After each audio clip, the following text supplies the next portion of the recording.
Hello medicos. आज जो हम टॉपिक स्टार्ट कर रहे हैं वो है hyponatremia. How to approach a patient of hyponatremia. तो हाइपोनेट्रीमिया बेसिकली है क्या? हाइपोनेट्रीमिया नॉर्मल सोडियम कितना होता है हमारा 135 to 145 milliequivalent per litre. तो इसके अंदर अगर if patient hyponatremia is between 130 to 135 will consider it as mild. Mild hyponatremia is 130 to 135. Then moderate hyponatremia is 120 to 130 or 129. 120 to 129 moderate hyponatremia and severe is less than 120 मिलीक्यूलेंट पर decilitre. अगर कोई भी patient हमारे पास यहाँ पे detect हो रहा है 120, इसको हमें एग्रेसिवली मैनेज करना है। मैनेजमेंट हम नेक्स्ट वीडियो में देखेंगे, है ना। Mild moderate severe hyponatraemia. तो माइल्ड मॉडरेट सीवियर हाइपोनेट्रीमिया किस किस तरह से आपके पास प्रेजेंट कर सकता है वो चीज़ एक बार देखते हैं। तो मोस्टली जो माइल्ड हाइपोनेट्रीमिया है इट यूजुअली रिमेन एसिम्टोमेटिक, कि तुम्हारे पास पेशेंट मान लीजिए जैसे एक्यूट गैस्ट्रोइंटेस्टाइनल कोई डिजीज़ के साथ आया, जैसे डायरिया के साथ आया, वॉमिटिंग के साथ आया, या किसी दूसरी कंडीशन की वजह से हार्ट फेलियर में नेफ्रोटिक सिंड्रोम ऐसी किसी कंडीशन की वजह से आया, आपने देखा रिपोर्ट के अंदर अराउंड 130 132 सोडियम आया, तो it is mild hyponatraemia. Patient will be asymptomatic, most commonly asymptomatic. तो लेकिन हमें मॉडरेट से शुरू करना है, जहाँ पे पेशेंट मॉडरेट आएगा। मॉडरेट के अंदर पेशेंट किस किस तरह से प्रेजेंट कर सकता है? पेशेंट को present with just simple fatigue, nausea, vomiting, dizziness, ataxia, any headache, any level of confusion, could be ranging from altered sensorium to level up to coma, and any muscle cramps। तो अगर कोई भी patient तुम्हारे पास इन सारे features के साथ आ रहा है और उसको हाइपोनेट्रीमिया है, तो most likely it is moderate category of hyponatremia.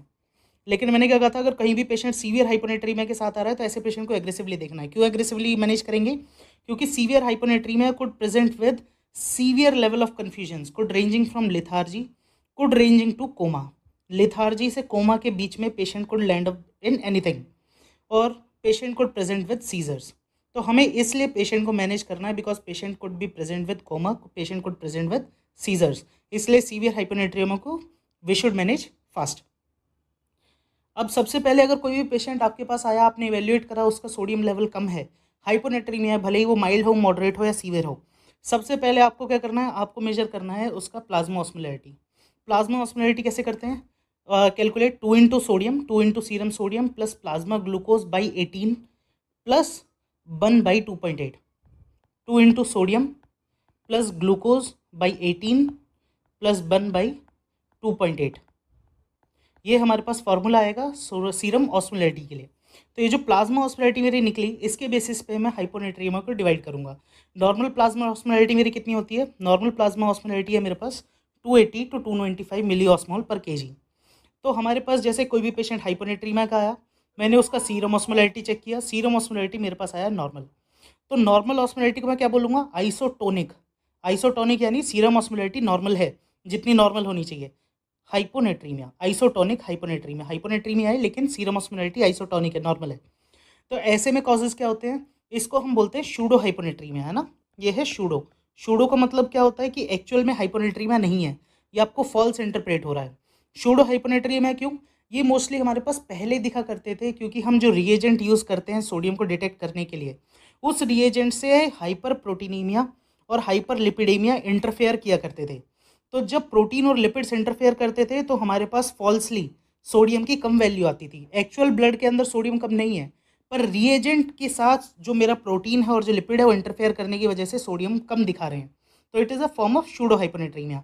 तो अगर कोई भी पेशेंट हाइपोनेट्रीमिया के साथ आ रहा है, ऑस्मोलैरिटी नॉर्मल है यानी 280 टू 295 है, तो उसको हम बोलेंगे आइसोटोनिक हाइपोनेट्रीमिया। यानी हमने पुराने मेथड से टेस्ट किया है, जिसकी वजह से प्रोटीन और लिपिड जो हैं वो इंटरफेयर कर रहे हैं इन सोडियम वैल्यूज़, जिसकी वजह से हाइपोनेट्रीमिया आया। अब दूसरा हम देखेंगे, अगर मेरे पास पेशेंट आया हाइपोनेट्रीमिया का, सीरम ऑस्मोलैरिटी मैंने चेक करी, तो सीरम ऑस्मोलैरिटी नॉर्मल हमने क्या देखा था 280 टू 295, तो मेरे पास मोर देन 295 है, तो इसको हम क्या बोलेंगे? हाइपरटोनिक, यानी ऑस्मोलैरिटी ज़्यादा है प्लस हाइपोनेट्रीमिया, हाइपरटोनिक हाइपोनेट्रीमिया। तो ऐसे पेशेंट में क्या है? ऐसे पेशेंट के अंदर कॉजेज़ होते हैं, ऐसा कोई भी कॉज जिसकी वजह से मेरे ब्लड के अंदर अगर सॉल्यूट्स बढ़ जाएँ, जब सॉल्यूट्स बढ़ेंगे तो सॉल्यूट क्या करेंगे? वाटर को ड्रैग करेंगे, पानी को अंदर खींचेंगे। जब पानी को अंदर खींचेंगे तो क्या होगा? Relative hyponatraemia. पानी बढ़ गया तो उसकी वजह से उसने डाइल्यूशनल फैक्टर दे दिया।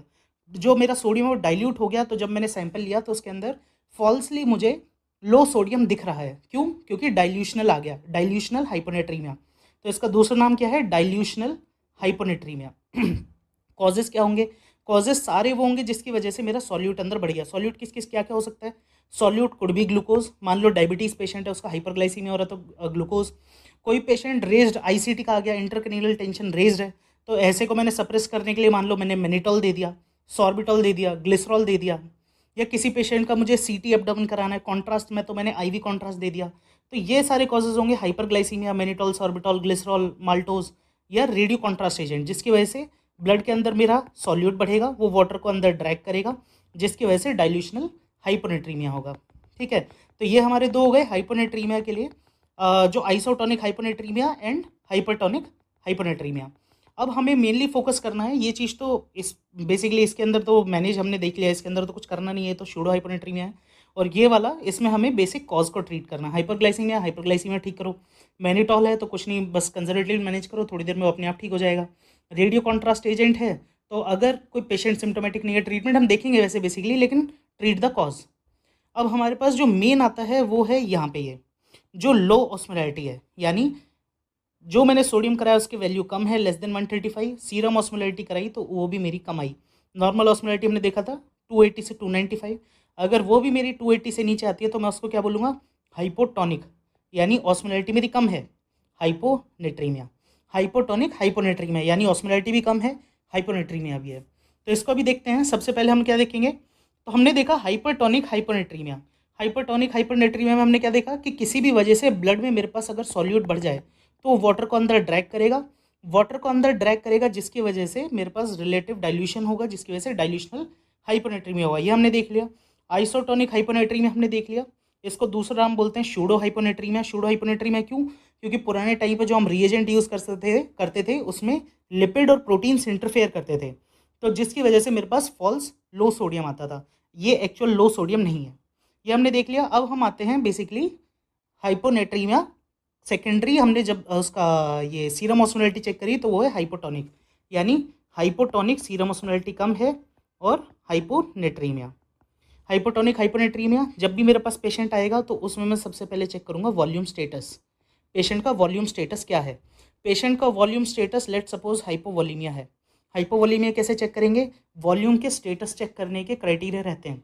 जैसे हम उसका ओरल म्यूकोजा देख लेंगे, उसका हम कैपिलरी रिफिलिंग टाइम देखेंगे, उसका हम बीपी देखेंगे, हार्ट रेट देखेंगे, रेस्पिरेटरी रेट देखेंगे। वो अभी नेक्स्ट उसमें स्लाइड्स में देखेंगे कि वॉल्यूम स्टेटस चेक करने का कैसे करना है। तो जब हम वॉल्यूम स्टेटस चेक करेंगे तो लेट सपोज पेशेंट का हाइपोनेट्रीमिया आया। हाइपोनेट्रीमिया इसका मतलब क्या है? टोटल बॉडी वाटर कम है, टोटल बॉडी सोडियम भी कम है। अब सोडियम क्यों कम हुआ? सोडियम देखो, ये ना जो सोडियम हाइपोनेट्रीमिया है, हाइपरनेट्रीमिया है, वो इटसेल्फ सोडियम का मेटाबॉलिज्म का डिफेक्ट नहीं है, वो एक्चुअल डिफेक्ट है वाटर मेटाबॉलिज्म का। अगर किसी भी वजह से मेरे पास वाटर कम होता है ना, वाटर कम हुआ तो जिसकी वजह से ब्लड में अगर मेरे पास वाटर कम है तो सोडियम का रिलेटिव कंसंट्रेशन हो गया, तो पेशेंट हाइपरनेट्रीमिया हो गया। अगर वहीं मेरे पास ब्लड में वाटर ज़्यादा हो गया है ना, ब्लड में वाटर ज़्यादा हो गया तो उसकी वजह से क्या होगा? डाइल्यूशन हो जाएगा और मेरे पास सोडियम कम हो जाएगा, है ना? समझ रहे हो ये चीज़? तो अगर मेरे पास वाटर बढ़ा तो सोडियम कम हो गया, वाटर कम हुआ सोडियम कम हो गया। अब यहाँ मैं बोल रहा हूँ इधर कि यहाँ मेरे पास है हाइपोवोलीमिया। अब मेरे पास वाटर कम है फिर भी मेरा सोडियम कम है। क्यों कम है? क्योंकि देखो मेरे पास किसी तरह से पानी ज़्यादा शरीर से निकला, लेकिन सॉल्ट थोड़ा और ज़्यादा निकल गया, सोडियम और ज़्यादा निकल गया। तो रिलेटिवली सोडियम ज़्यादा निकल गया एज़ कम्पेयर टू पानी। तो निकला सोडियम भी है, निकला पानी भी है, तो पेशेंट क्या होगा? हाइपोनेट्रीमिया भी है, हाइपोवॉल्यूमिक भी है। तो ऐसे में अब पानी कहाँ कहाँ से निकलता है? या तो मेरा यूरिन से निकले या कहीं और से भी निकल सकता है, जीआई ट्रैक्ट से निकल सकता है, पसीने में निकल सकता है, स्वेटिंग हो सकती है, बहुत सारे कारण हो सकते हैं, है ना? थर्ड स्पेस लॉस हो सकता है। तो ऐसे में कैसे करूँगा? सबसे पहले मैं यूरिन सोडियम चेक कराऊंगा। यूरिन सोडियम मेरा नॉर्मल कितना होता है? Urine sodium normal is less than 20। तो normal urine sodium is less than 20। तो अगर मैंने यूरिन सोडियम कराया, पेशेंट का है लेस देन 20, इसका मतलब मेरी किडनी नॉर्मल काम कर रही है। जो सोडियम ज़्यादा मेरी ब्लड से निकल रहा है वो यूरिन से तो नहीं निकल रहा, यूरिन के बाहर कुछ ना कुछ कारण है। तो यूरिन के बाहर क्या क्या कारण हो सकते हैं? एक्स्ट्रा रीनल कॉजेज के अंदर it could be vomiting, vomit कर रहा है बार बार जिसके अंदर सोडियम लॉस हो रहा है। इट कुड बी डायरिया, दस्त हो रहे हैं जिसकी वजह से ज़्यादा सोडियम और इलेक्ट्रोलाइट्स लॉस हो रहे हैं। कोई भी थर्ड स्पेस फ्लूइड लॉस हो सकता है। थर्ड स्पेस फ्लूइड लॉस में क्या आता है, इसके अंदर पेशेंट को बर्न हो सकता है, पेनक्रेटाइटिस हो सकता है या ट्रॉमा हो सकता है। इन तीनों केसेस में हमारे पास थर्ड स्पेस फ्लूइड लॉस होता है। तो जब मेरे पास फ्लूइड लॉस हो रहा है प्लस सोडियम और ज़्यादा लॉस हो गया तो ऐसे में हाइपोवोलेमिया प्लस हाइपोनेट्रीमिया, लेकिन किडनी नॉर्मल है। दूसरा, अब मैंने यूरिन सोडियम किसी का कराया इसी पेशेंट में, हाइपोवोलेमिया पेशेंट में। ये कौन सा पेशेंट था, हाइपोनेट्रीमिक हाइपोटोनिक हाइपोवोलेमिया। ऐसे पेशेंट में मैंने यूरिन सोडियम कराया, यूरिन सोडियम मेरा आ गया मोर देन 20, यानी जो मेरा एक्सेसिव सोडियम निकल रहा है वो कहाँ से निकल रहा है, किडनी से निकल रहा है ना।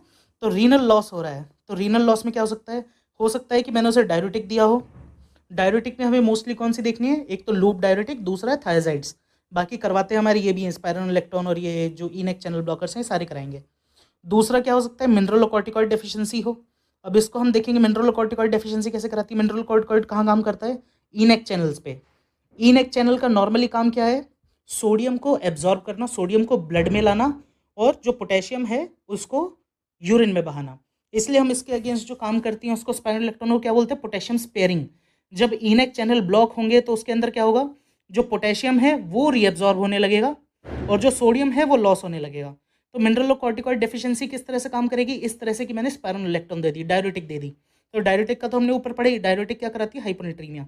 तो इसके अंदर क्या होगा, मिनरलोकॉर्टिकॉइड डेफिशिएंसी में सोडियम जो एब्जॉर्ब होना चाहिए था वो नहीं होगा, लॉस होने लगेगा, और जो पोटेशियम था वो हमारा एब्जॉर्ब होने लगेगा, है ना। तो ये हाइपोनेट्रीमिया कराएगी। दूसरा है renal tubular acidosis. Renal tubular acidosis भी हमारे पास, अच्छा स्पेलिंग मिस्टेक है, renal tubular acidosis. Renal tubular acidosis में बाइकार्बोनेट लॉस होगा यूरिन के अंदर, बाइकार्बोनेट यूरिया प्लस हाइपोनेट्रीमिया, है ना। नेट्रियूरेसिस भी होगा, यूरिन के अंदर सोडियम भी निकलेगा, बाइकार्ब भी। तीसरा हमारे पास आ जाएगा कीटोन यूरिया, यानी एक्सेसिव जो कीटोन्स हैं। कीटोन्स हमारे क्या होते हैं, ये डीके में हो सकता है, डायबिटिक कीटोएसिडोसिस में हो सकता है, ये चीज़ स्टारवेशन कीटोसिस में हो सकती है, स्टारवेशन में बढ़ गए। तो कीटोन्स हमारे क्या होते हैं, नेगेटिवली चार्ज आयंस हैं। नेगेटिवली चार्ज आयंस जब हमारे यूरिन के थ्रू, बॉडी का मैकेनिज्म क्या है, जो नेगेटिव चार्ज आयंस हैं उनको यूरिन के थ्रू बाहर करो। जब यूरिन के थ्रू नेगेटिव चार्ज आयंस अकेले नहीं जाएंगे, जब भी नेगेटिव चार्ज आयन जाएंगे वो अपने साथ पॉजिटिव चार्ज आयन ले जाएंगे। पॉजिटिव चार्ज में क्या है मेरे पास, सोडियम। तो जब ये बाहर निकलेंगे तो सोडियम को ही बाहर ले जाएंगे, plus itself ketone urea, ketones जो हैं दे कॉजेस डायरेसिस, है ना, ऑस्मोटिक डायरेसिस कराते हैं। अगला कॉज हमारे पास क्या है, ऑस्मोटिक डायरेसिस। जैसे मैंने पीछे देखा था, मैनिटॉल दिया, मैनिटॉल क्या काम करेगा, कैसे कर रहा है, आईसीटी रेज्ड आईसीटी में मैनिटॉल हम दे रहे हैं, कैसे काम कर रहा है। मैनिटॉल क्या करता है, सारे जो वाटर है थर्ड स्पेस से वो अपने अंदर खींच लेगा, यानी जो मेरे ब्रेन के अंदर ज़्यादा पानी भरा हुआ है, एडिमा हो रहा है, उसको सारा वो ब्लड में खींचेगा और उस पानी को लेके वो यूरिन के थ्रू बाहर निकल जाएगा। तो जब वो यूरिन के थ्रू बाहर निकलेगा तो ज़्यादा पानी तो निकल ही रहा है, जब पानी जाएगा तो सोडियम भी साथ में निकलेगा। तो ऐसे में पेशेंट हाइपोवोलेमिक भी होगा प्लस साथ में सोडियम लॉस भी हो गया। तीसरा है मेरे पास cerebral salt wasting. Cerebral salt wasting क्या है, सेरिब्रल सॉल्ट वेस्टिंग के अंदर किसी भी वजह से मेरे ब्रेन में इंजरी हुई, मान लो इडीमा हो गया, ट्रॉमा हो गया, ब्लीड हो गया, तो ऐसे के अंदर मेरे पास बीएनपी रिलीज होता है। तो जब बीएनपी रिलीज कराएगा तो उसका एग्जैक्ट मैकेनिज्म देखेंगे तो बेसिकली नेट्रियूरेसिस कराता है, सोडियम का लॉस कराएगा थ्रू यूरिन। तो ये हमारा मोटा मोटा क्या हो गया, हमारे पास हो गया हाइपोटोनिक हाइपोनेट्रीमिया, है ना, हाइपोटोनिक हाइपोनेट्रीमिया विद हाइपोवोलेमिया। तो ऐसे पेशेंट को किस तरह से अप्रोच करना है, बेसिक समझ में आया है ना। ये चीज़ एक बार और देखना, बहुत आसान है, एक बार और देख लेते हैं। जैसे इसके अंदर कोई भी पेशेंट मेरे पास हाइपोनेट्रीमिया के साथ आया, हाइपोनेट्रीमिया में मैंने सबसे पहले उसकी सीरम ऑस्मोलैरिटी चेक करी। सीरम ऑस्मोलैरिटी क्या है, 2 into sodium plus blood glucose by 18 plus 1 by 2.8, ये मैंने चेक किया। इस पेशेंट का मान लो मेरे पास लो ऑस्मोलैरिटी आया, तो इसको हम क्या बोलेंगे, हाइपोटोनिक, ऑस्मोलैरिटी कम है, हाइपोनेट्रीमिया, सोडियम वैल्यू कम है। अब ऐसे पेशेंट का मैं वॉल्यूम स्टेटस चेक करूंगा। अब मान लो पेशेंट मेरा आया हाइपोवोलेमिक, कि वाटर उसमें कम है। जब वाटर कम है तो पानी कहीं से ना कहीं से निकल रहा है, तो मुझे उसका यूरिन सोडियम चेक करना है। यूरिन सोडियम नॉर्मल कितना होता है, लेस देन 20।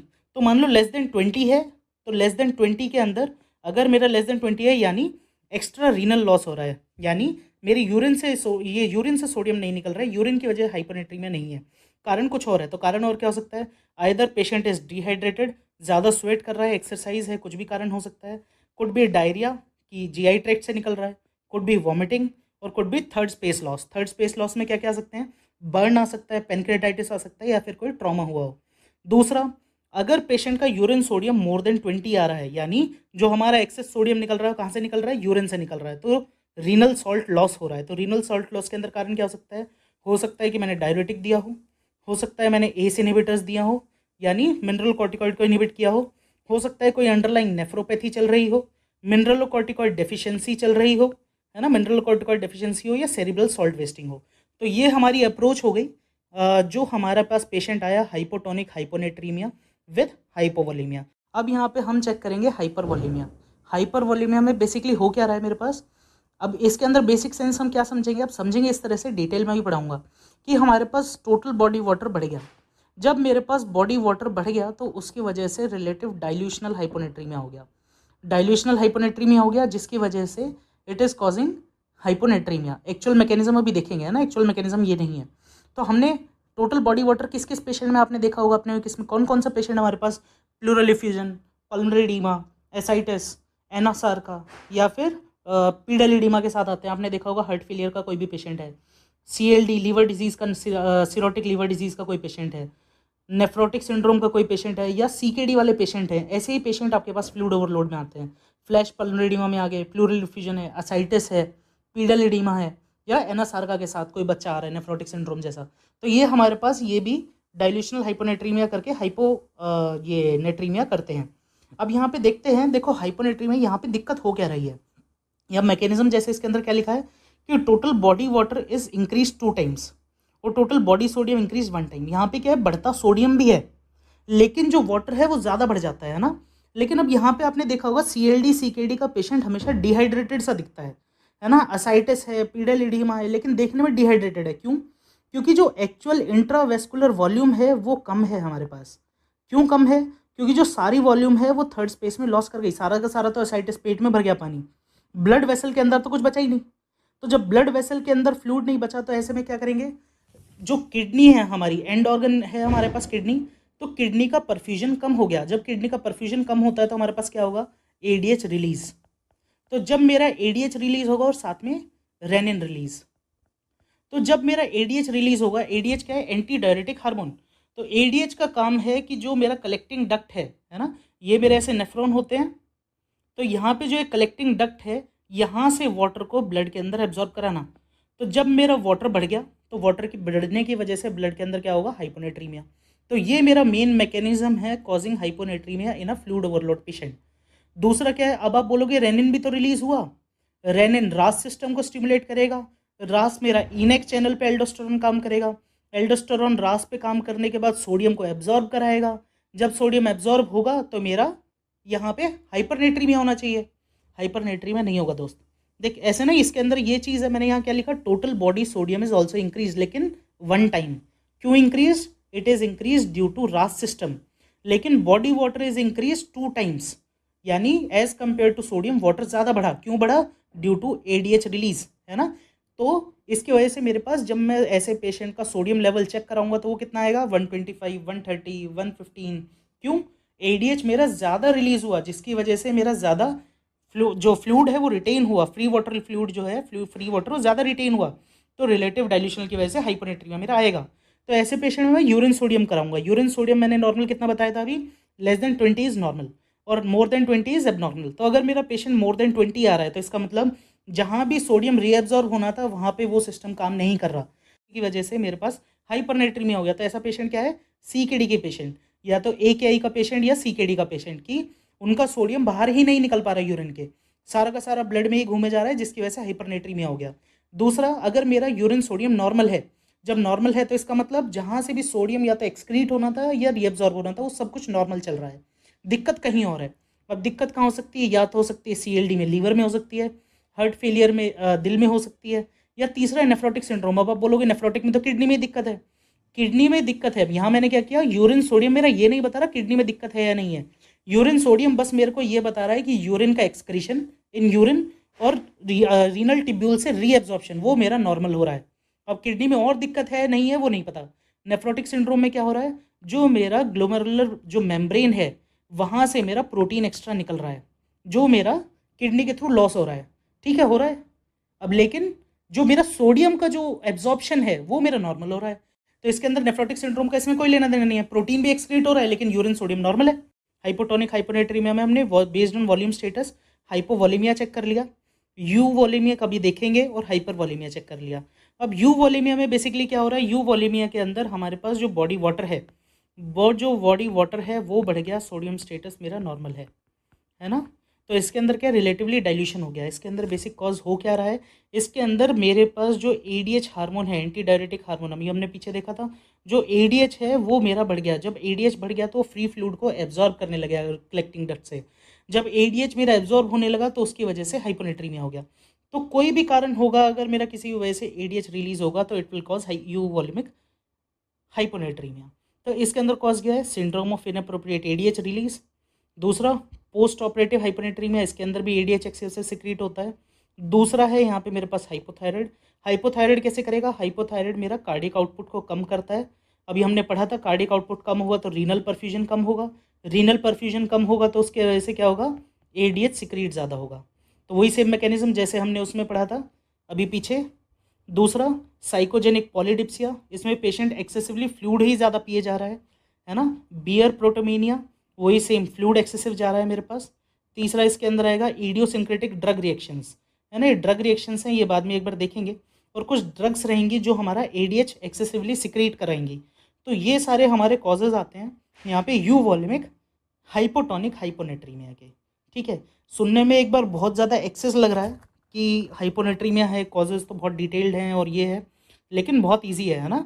और इसमें लास्ट में एक इसकी समरी भी आपको प्रेजेंट करूँगा कि किस तरह से इसी टेबल से किस तरह से हम कॉज को आइडेंटिफाई कर सकते हैं। ठीक है, फ्लो चार्ट से आगे बढ़ते हैं।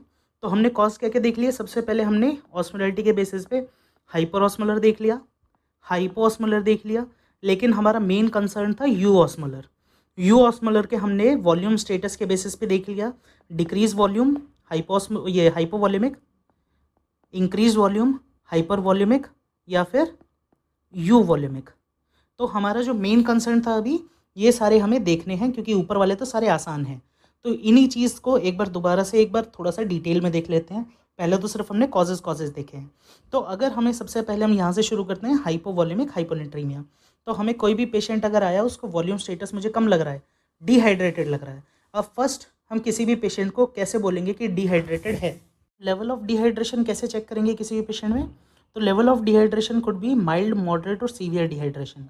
तो सबसे पहले जनरल अपीयरेंस। जनरल अपीयरेंस ये मोस्टली ना पीडियाट्रिक पेशेंट में दिखता है, अडल्ट पेशेंट में अनयूजुअल है। पीडियाट्रिक पेशेंट किस तरह से प्रेजेंट करते हैं, अगर माइल्ड होंगे तो पेशेंट विल बी इरिटेबल और थर्स्टी होंगे, पानी चाहिएगा उनको। दूसरा मॉडरेट डिहाइड्रेशन होगा तो ऐसे में पेशेंट स्टिल बच्चे इरिटेबल होंगे और extremely thirsty, eager to drink, है ना, बहुत ज़्यादा ईगर होगा पेशेंट में कि पानी पी लें, जल्दी पी लें। और सीवियर डिहाइड्रेशन वाला patient could B drowsy, unconscious, है ना, लिथार्जिक ऐसे रहेगा। ये फिर बाकी सारे वाले हमारे पास हमें देखना है अडल्ट के अंदर। जैसे आईज़ कैसी होंगी, माइल्ड में नॉर्मल, है ना, मॉडरेट में संकन, इसके अंदर वेरी संकन। ठीक है, फिर टंग कैसी होगी, ये हमें यहाँ से अडल्ट का मोस्टली यूज़ करना है इधर से।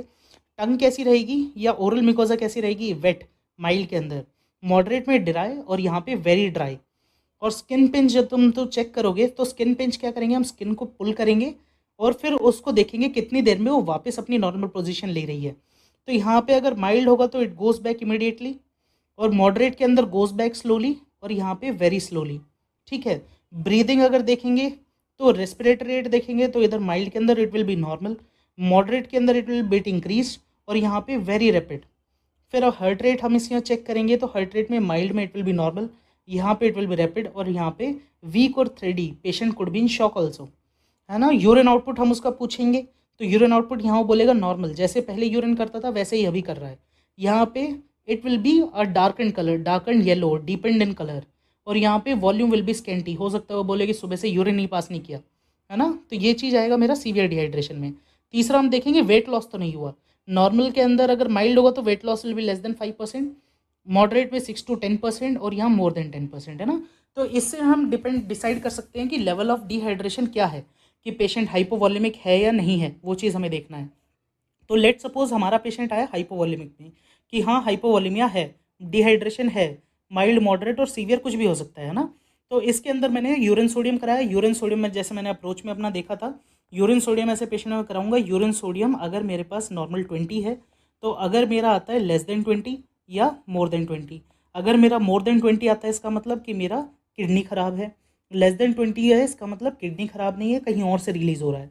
कहीं और से रिलीज़ क्या हो सकता है, या तो पेशेंट वॉमिट कर रहा है, या पेशेंट को डायरिया हो रहा है, या थर्ड स्पेस लॉस हो रहा है, जैसे बर्न हो गया, पेनक्रेटाइटिस हो गया, ट्रॉमा हो गया, या किसी वजह से पेरिटोनाइटिस की वजह से हो सकता है, या फिर बाउल ल्यूमन इलियस की वजह से हो सकता है। तो ऐसे में क्या होगा, ऐसे के अंदर हमारे पास जो स्टूल हैं उसके अंदर, या वॉमिट है उसके अंदर, हमारा वाटर तो लॉस होगा ही होगा, प्लस इलेक्ट्रोलाइट्स भी निकलेंगे। इलेक्ट्रोलाइट्स प्लस वाटर लॉस दोनों होगा, तो जिसकी वजह से मेरे पास एडीएच सिक्रीट होगा। एडीएच सिक्रीट होगा तो उसकी वजह से मेरे पास हाइपोवोलेमिया होगा, प्लस साथ में हाइपोनेट्रीमिया होगा, है ना। तो जिसकी वजह से पेशेंट को हाइपोनेट्रीमिया हो गया। फिर अगला देखते हैं, हमने देखा था यहाँ पे, हम बेसिक बेसिक ऊपर ऊपर से देख रहे हैं ना, मेन कॉजेज हमने अप्रोच देख लिया पीछे। तो हमने डायरेटिक देखा। अब डायरेटिक में मैंने बात करी थी, डायरेटिक कैसे करेगी, यहाँ तो मैंने क्या बताया, यूरिन सोडियम में मेरा अगर लेस देन 20 आ गया तो मैं ये सारे सोचूंगा। अगर मेरे पास मोर देन 20 आ गया तो मैं नेक्स्ट स्लाइड सोचूंगा। इसके अंदर कौन सी है, डायरेटिक। डायरेटिक में मोस्टली हमें दो पे फोकस करना है, थायाजाइड्स और दूसरे लूप डायरेटिक। हमारा थायाजाइड कहाँ काम करता है, एक बार बताओ। बहुत बढ़िया ना, थायाजाइड काम करता है हमारा, जो ये हमारा पीसीटी हुआ, ये हमारा लूपा फैनले, ये हमारा जो डीसीटी, और ये मेरा कलेक्टिंग डक्ट। तो ये यहाँ पे डीसीटी पे इधर काम करता है ना, प्रॉक्सिमल पार्ट ऑफ डीसीटी। यहाँ पे सोडियम क्लोराइड चैनल रहते हैं, सोडियम क्लोराइड, उसको ब्लॉक करता है। तो इसमें क्या हुआ, अब तुम क्या सोचोगे कैसे काम किया इसने। सोडियम क्लोराइड ब्लॉक हुआ तो सोडियम मेरा ज़्यादा यूरिन के थ्रू निकलने लगेगा, है ना, यही है। नहीं, क्योंकि मतलब हाँ मैकेनिज्म तो है ये एक, लेकिन ये मेजर मैकेनिज्म नहीं है जिसकी वजह से हाइपोनेट्रीमिया हो रहा है ना। ये क्योंकि सोडियम क्लोराइड, सोडियम जो करता है ना बहुत ज़्यादा कम एब्जॉर्ब करता है। तो ऐसा नहीं है कि अगर मैं सोडियम क्लोराइड को बंद कर दूँ तो बहुत ज़्यादा सोडियम लॉस हो जाएगा, नहीं। मेन मैकेनिज्म रहता है जब ये सोडियम काम नहीं करेगा तो इसकी वजह से वाटर भी ज़्यादा निकलेगा, है ना। वाटर जब ज़्यादा निकलेगा तो मेरा यहाँ पे एडीएच सिक्रीट होगा बॉडी में, माइल्ड डिहाइड्रेशन फील होगा, एडीएच सिक्रीट होगा। जो एडीएच है वो मेरा यहाँ पे डीसीटी पे काम करेगा, है ना। जब वो डीसीटी पे काम करेगा तो वो ज़्यादा मेरा फ्री फ्लूइड रिटेन कराएगा, है ना, फ्री फ्लूइड। तो जो फ्री फ्लूइड है वो ज़्यादा मेरे ब्लड के अंदर जाएगा, और ये फ्लूइड की वजह से मेरा डाइल्यूशनल हाइपोनेट्रीमिया होगा। तो थायाजाइड का मेन मैकेनिज्म जो है वो सोडियम लॉस नहीं है हाइपोनेट्रीमिया का, मेन मैकेनिज्म है एक्सेस फ्लूइड रिटेंशन, है ना। तो डीसीटी के अंदर interfere with urinary dilution rather than urinary concentration, यानी सोडियम पे उसका कम काम है, वो फ्री फ्लूइड ज़्यादा एब्जॉर्ब करा रहा है जिसकी वजह से हाइपोनेट्रीमिया हो रहा है ना। ये चीज़ मेन देखनी थी। दूसरा था मेरा लूप डायरेटिक। लूप डायरेटिक मेरा कहाँ काम कर रहा है, लूप डायरेटिक मेरा काम करता है यहाँ, thick ascending limb of loop of Henle. यहाँ पे मेरे पास होता है सोडियम पोटेशियम 2 क्लोराइड सिम्पोर्ट, है ना, सोडियम पोटेशियम 2 क्लोराइड। तो यहाँ ये काम क्या करता है, यहाँ पे इनहिबिट करेगा, यहाँ पे बहुत ज़्यादा सोडियम एब्जॉर्ब होता है। अब मेरा जो डिसेंडिंग लिम्ब है ना ये वाला, यहाँ मेरा होता है वाटर, यहाँ से मेरा निकलता है वाटर, है ना, और यहाँ से मेरा निकलता है सोडियम पोटेशियम नॉर्मली। तो यहाँ से मैंने पानी निकाल दिया, यहाँ मेरा सोडियम पोटेशियम कंसनट्रेट हुआ, तो यहाँ मैंने इसको ब्लॉक कर दिया, तो बहुत ज़्यादा सोडियम बाहर निकल जाएगा। तो यहाँ मेरा कैसे हो रहा था, थायाजाइड्स के अंदर फ्री फ्लूइड ज़्यादा एक्सक्रीट हो रहा था, मतलब एब्जॉर्ब हो रहा था, जिसकी वजह से डाइल्यूशनल हाइपोनेट्रीमिया हो रहा है। यहाँ क्या है, excessive amount of sodium excrete हो रहा है जिसकी वजह से हाइपोनेट्रीमिया हो रहा है ना। फ्री फ्लूइड तो ठीक है थोड़ा बहुत हो रहा होगा, लेकिन सोडियम मैंने इतना ज़्यादा निकाल दिया लूप की वजह से, इसलिए लूप डायरेटिक को स्ट्रॉन्गेस्ट डायरेटिक बोलते हैं ना। तो इसलिए हाइपरटेंसिव इमरजेंसीज के अंदर भी यूज़ होता है। तो डिफरेंस देख लिया, थायाजाइड डायरेटिक क्या करता है, फ्री फ्लूइड ज़्यादा एब्जॉर्ब करवाता है जिसकी वजह से डाइल्यूशन हाइपोनेट्रीमिया। वहीं लूप डायरेटिक मेरा excessive amount of sodium release करवाती है, सिक्रीट करवाती है, जिसकी वजह से हाइपोनेट्रीमिया। बस दो चीज़ें बचती हैं हाइपोनेट्रीमिया में। इसके अंदर हमें एक तो SIADH देखना है, यू वॉल्यूमिक के अंदर ही दो कॉजेज बचे हैं बस। एक तो हमें SIADH देखना है, और दूसरा हमें देखना है ड्रग्स कॉजिंग हाइपोनेट्रीमिया, वो भी यू वॉल्यूमिक ही कराती हैं, या इनडायरेक्टली मैं बोलूँ तो ड्रग्स कॉजिंग SIADH। जो ड्रग्स SIADH कराती हैं, एडीएच रिलीज कराएंगी, वही हमारा सारा हाइपोनेट्रीमिया कराती है। तो सबसे पहले SIADH, syndrome of inappropriate ADH release. ADH क्या है, हार्मोन है हमारा, बनता है हाइपोथैलेमस में, हाइपोथैलेमस से जाता है पोस्टीरियर पिट्यूटरी पे, और पोस्टीरियर पिट्यूटरी इसको ब्लड में सिक्रीट करता है। फिर ADH जो रिलीज होगा वो मेरे ब्लड इसमें किडनी पे जाएगा, किडनी में यहाँ हमारे कलेक्टिंग ट्यूब्यूल्स पे जाएगा, कलेक्टिंग ट्यूब्यूल्स पे ये मेरा जो फ्री वाटर है उसको रीअब्जॉर्ब कराएगा, ज़्यादा से ज़्यादा वाटर एब्जॉर्ब कराएगा। इसका नॉर्मल काम होता है जब भी मैं कभी प्यास रहेगी, कभी भी मैं थर्स्टी फील करूँगा, या मेरा इसका सिक्रेशन के लिए स्टिमुलेंट क्या रहता है, सिक्रेशन के लिए स्टिमुलेंट रहता है लो प्लाज्मा ऑस्मोलैरिटी। जब भी मेरी प्लाज्मा के अंदर ऑस्मोलैरिटी कम होगी, वो सिग्नल जाएगा हमारे पास पिट्यूटरी के पास, और वो पिट्यूटरी इसको सिक्रीट करेगा, और वो फिर मेरी किडनी के पास जाएगा, और किडनी में से वो मेरा फ्लूइड को रीअब्जॉर्ब कराएगा, जिससे डिहाइड्रेशन मेरा फर्दर एग्रीवेट ना हो। प्लस थर्स्ट को स्टिमुलेट करेगा, जिससे मैं एडिशनल पानी पी के प्लाज्मा ऑस्मोलैरिटी को नॉर्मल मेंटेन कर लूँ। तो अगर मेरा एडीएच ज़्यादा रिलीज होता ही रहेगा, यानी मेरी प्लाज्मा, यहाँ पे दिक्कत क्या आ रही है, प्लाज्मा ऑस्मोलैरिटी मेरी नॉर्मल है, नॉर्मल प्लाज्मा ऑस्मोलैरिटी में एडीएच सप्रेस्ड रहना चाहिए, लेकिन फिर भी एडीएच सिक्रीट होता जा रहा है, जिसकी वजह से मेरे पास एक्सेसिव फ्लूइड एक्यूमुलेट होता जा रहा है, एक्सेसिव फ्लूइड एक्यूमुलेट होता जा रहा है। एक्सेसिव फ्लूइड एक्यूमुलेशन की वजह से मेरा हाइपोनेट्रीमिया हो गया, है ना।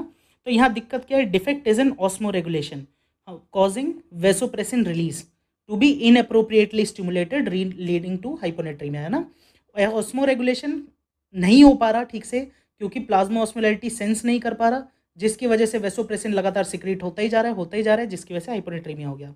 It is most common cause of euvolaemic hyponatraemia. इसके अंदर एक्सेसिव वेसोप्रेसिन हो सकता है। अब वेसोप्रेसिन मेरे पास जो दिक्कत कहाँ सकती है, या तो वेसोप्रेसिन मेरी बॉडी में कहीं और से बन रहा हो, एक्टोपिक वेसोप्रेसिन बन रहा हो, या दूसरा है जो मेरे ब्रेन में बन रहा है वही ज़्यादा बनने लगे। तो ब्रेन वाला ज़्यादा कब बनेगा, जैसे हेमरेज हो गया, ट्यूमर हो गए, ब्रेन ट्यूमर हो गए, ब्रेन इन्फेक्शन हो गया, जैसे मेनिंजाइटिस हो गया, एंसेफेलोपैथी हो गया, या कोई हेड ट्रॉमा हुआ। तो ऐसे के बाद अगर हाइपोनेट्रीमिया हो रहा है किसी पेशेंट को, तो आपको सस्पेक्ट करना है, हो सकता है कि SIADH हो, या एक्टोपिक वेसोप्रेसिन कि यहाँ से ऊपर से तो सब नॉर्मल निकल रहा है, लेकिन फिर भी ADH बढ़ा हुआ है। क्यों बढ़ा हुआ है, हो सकता है पेशेंट को स्मॉल सेल लंग कैंसर हो, या कैंसर ऑफ ड्यूडनम हो, पेनक्रियाज हो, या ऑल फैक्ट्री न्यूरोब्लास्टोमा हो। तो ऐसे कॉजेज में एक्टोपिक ADH रिलीज होता जाएगा, है ना।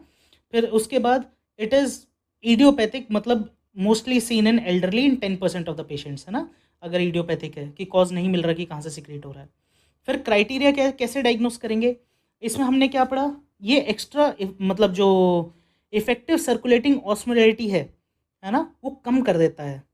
क्यों, क्योंकि ये ज़्यादा फ्लूइड को एब्जॉर्ब कराता जा रहा है, तो जो मेरी ब्लड वेसल है उसमें ब्लड वो वाटर बढ़ता जाएगा, तो जिसकी वजह से रिलेटिवली ऑस्मोलैरिटी मेरी कम हो जाएगी। लेकिन यूजुअली हाइपोनेट्रीमिया इसके अंदर नॉर्मल मिलती है, लेकिन relatively it will be increase, not that much. फिर इनअप्रोप्रिएट यूरिनरी कंसंट्रेशन। अब इसके अंदर क्या होगा, जैसे ही मेरा यहाँ फ्लूइड बढ़ता जाएगा ADH की वजह से, तो जब एक्सेसिव फ्लूइड बढ़ेगा तो उसकी वजह से क्या होगा, हमने पीछे पढ़ा जो हाइपर वॉल्यूमिक हाइपोनेट्रीमिया में हमने पढ़ा था, उसके अंदर क्या हो रहा था कि यूरिन के अंदर जब भी हमारा परफ्यूजन कम हो रहा था रीनल का, तो उसमें रास स्टिमुलेट हो रहा था, ADH रिलीज हो रहा था। अगर यहीं मेरा वाटर बढ़ जाए तो रीनल जो परफ्यूजन वो बढ़ जाएगा। जब रीनल परफ्यूजन बढ़ेगा तो वो दो सिग्नल भेजेगा, एक तो भेजेगा पिट्यूटरी के पास कि ADH को इनहिबिट करो, इनहिबिट ADH, और दूसरा वो रास को इनहिबिट करेगा, इनहिबिट रास। ठीक है, तो इसके अंदर ADH तो मेरा ये इनिबिशन तो काम कर ही नहीं रहा, ADH तो लगातार निकले जा रहा है। दूसरा है रास सिस्टम इनिबिशन। रास सिस्टम में जो एल्डोस्टेरोन है वो क्या काम करता है, वो नॉर्मल काम करता है कि जो सोडियम है उसको लेता है ब्लड के अंदर, और जो पोटेशियम है उसको निकालता है यूरिन में। लेकिन जब ये काम नहीं करेगा तो जो मेरा सोडियम है ये निकलने लगेगा यूरिन में, और जो पोटेशियम है वो जाने लगेगा ब्लड में। ठीक है, तो अब इसमें आप क्या कहोगे कि इसके अंदर तो सोडियम बढ़ना चाहिए, नहीं, इसके अंदर सोडियम रिलेटिवली बहुत कम अंदर जा रहा है। लेकिन फिर जब यहाँ पे वाटर मेरा बढ़ा तो ये क्या करेगा, ये साथ में हार्ट पे जाएगा और हार्ट को बढ़ाएगा, तो कार्डियक आउटपुट बढ़ जाएगा। क्यों, क्योंकि हार्ट के अंदर स्ट्रेचिंग हो जाएगी। तो जैसे ही एट्रिया की स्ट्रेचिंग होगी ये हमारा रिलीज करेगा एट्रियल नेट्रियूरेटिक पेप्टाइड, और जैसे ही एट्रियल नेट्रियूरेटिक पेप्टाइड रिलीज करेगा तो इसका काम होता है नेट्रीयूरेसिस, किडनी से सोडियम को निकालना। तो भले ही यहाँ पे रास ने थोड़ा सा सोडियम एब्जॉर्ब कराया हो, लेकिन ANP नेट्रियूरेसिस करा देगा। इसलिए हमारा क्राइटेरिया में SIADH के अंदर एक क्राइटेरिया आता है कि इसके अंदर urinary sodium should be elevated. Urinary sodium जो है मेरा मोर देन 20 होना चाहिए, है ना। ये मैकेनिज्म समझे। इसके अंदर क्या है, जब मेरा फ्लूइड बढ़ा पानी, तो फ्लूइड की वजह से जो एट्रिया है वो स्ट्रेच हुए, स्ट्रेच होने की वजह से नेट्रियूरेटिक पेप्टाइड रिलीज हुआ और उसने नेट्रियूरेसिस कराया। तो नेट्रियूरेसिस क्या है, यूरिन के अंदर सोडियम, तो इसलिए यूरिन सोडियम बढ़ गया। दूसरा, क्लिनिकली पेशेंट शुड बी यूवोलेमिक। ठीक है। तीसरा, इसमें कोई अदर कॉजेज नहीं मिलने चाहिए, है ना। Absence of any other causes like diuretic, कोई भी थायराइड हो गई, लूप हो गई, कुछ भी, है ना, और एनी अदर पोटेंशियल कॉजेज नहीं होने चाहिए। तो ये मेरा क्राइटेरिया है फॉर डायग्नोसिंग SIADH।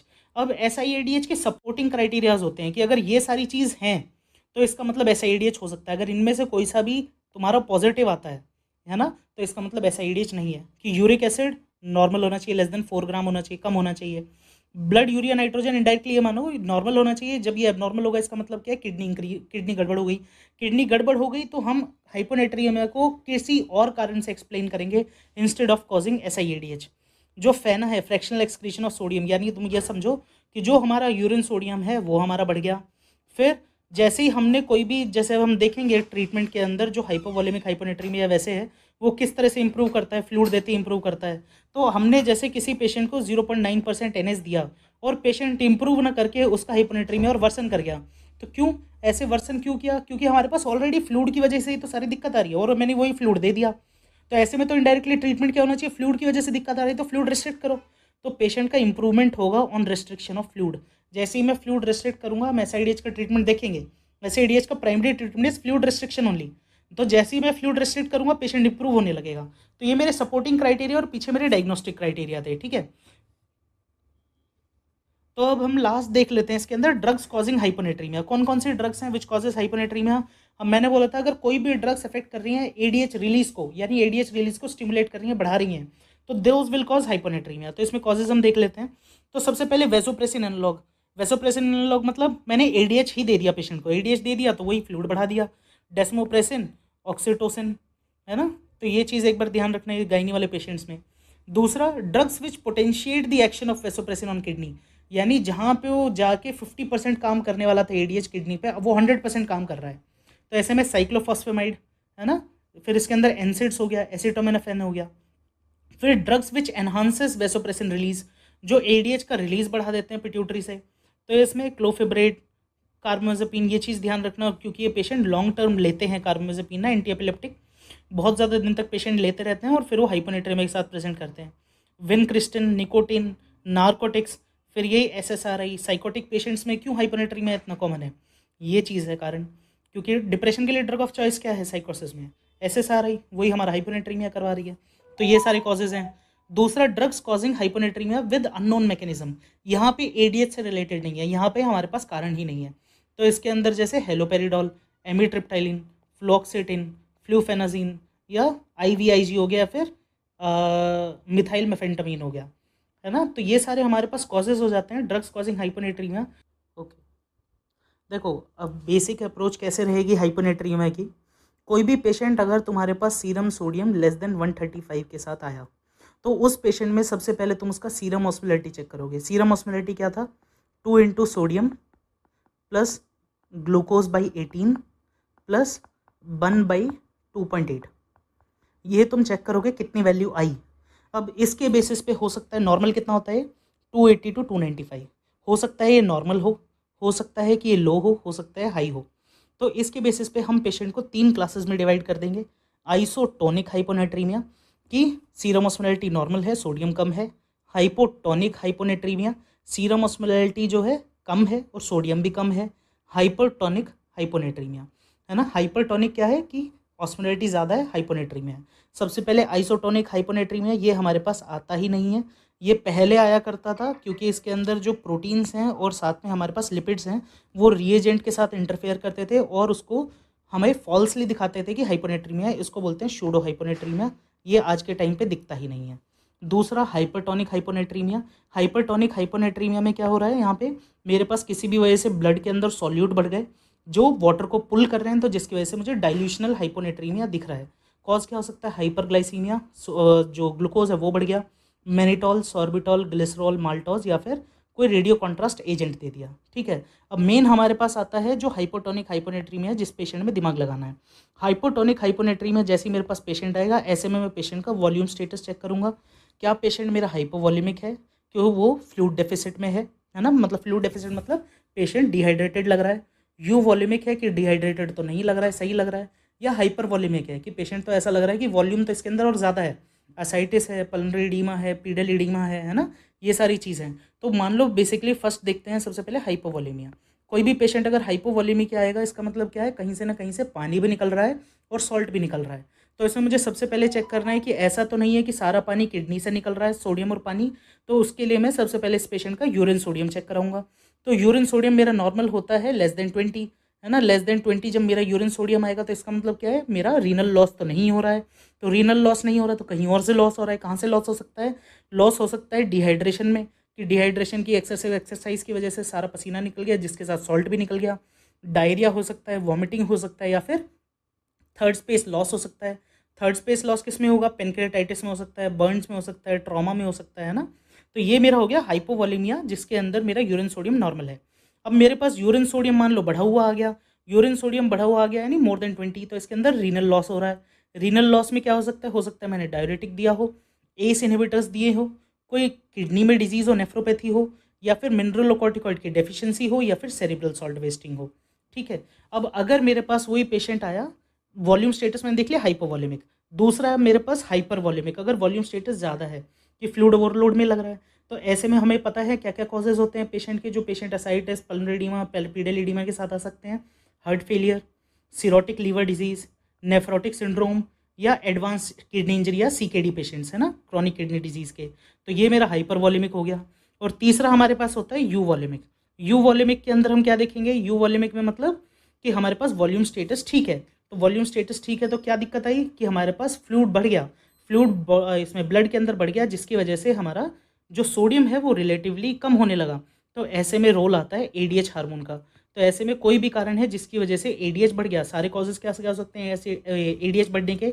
वो फर्स्ट कॉज है SIADH, syndrome of inappropriate ADH release. दूसरा है पोस्ट ऑपरेटिव हाइपोनेट्रीमिया, हाइपोथायरॉयडिज्म, जो कार्डियक आउटपुट को कम करेगा, कार्डियक आउटपुट कम होगा, रीनल परफ्यूजन कम होगा, रीनल परफ्यूजन कम होगा तो एडीएच बढ़ जाएगा। तीसरा हो सकता है साइकोजेनिक पॉलीडिप्सिया, पेशेंट पानी ही ज़्यादा पी रहा है, बियर प्रोटोमीनिया की, यानी वही रिलेटिवली पानी बढ़ गया। फिर कुछ ड्रग्स होती हैं जो हमारी एडीएच रिलीज़ करती हैं ज़्यादा, है ना। तो ये हमारा बेसिक अप्रोच रहेगी कोई भी पेशेंट का। जो पेशेंट हमारे पास सोडियम लेवल लेस देन 135 आएगा, हाइपोनेट्री में आएगा, किस तरह से उसे अप्रोच करेंगे जिससे हम कॉज को आइडेंटिफाई कर सकें, है ना। ये हमारा शॉर्ट में है, डिटेल में वीडियो आप देख लेना पीछे दी हुई है। तो इस वीडियो में हम डिटेल में पता लगा सकते हैं कि कॉज क्या है, प्लस उस कॉज को किस तरह से अप्रोच करेंगे, और उस कॉज के अकॉर्डिंग हम उसका ट्रीटमेंट कैसे करेंगे, है ना।